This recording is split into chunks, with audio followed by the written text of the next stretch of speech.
Imagine you own a shop. You sell something everyone needs, something no modern economy can function without. Now imagine you accept only one specific currency. Everyone who wants what you sell must first obtain that currency. The person who prints that currency never runs out. They never have to earn it. They simply produce it, and the world comes to them. That is not a hypothetical. That is the architecture of the global oil market, and it was constructed deliberately. To understand how it was built, you need to go back to the early 1970s. The United States had just ended the direct convertibility of the dollar to gold. The Bretton Woods system, the post-war agreement that had anchored global finance, had collapsed.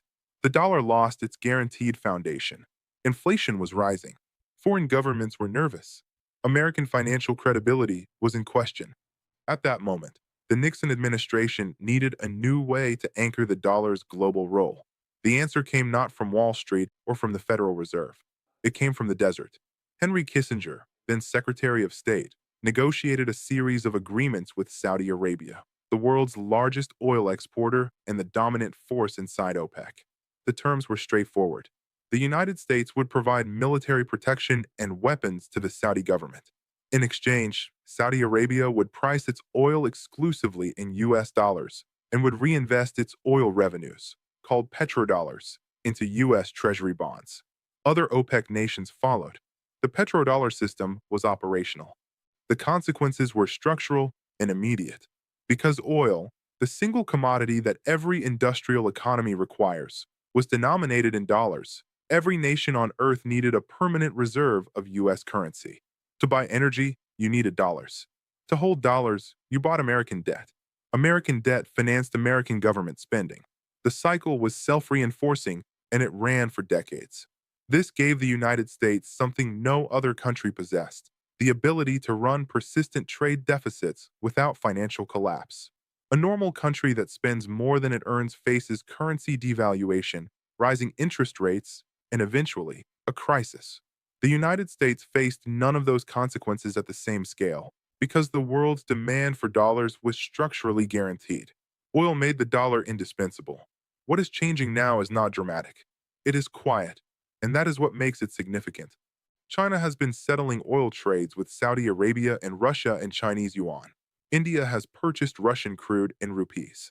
Brazil and China have conducted bilateral trade agreements that deliberately bypass the dollar.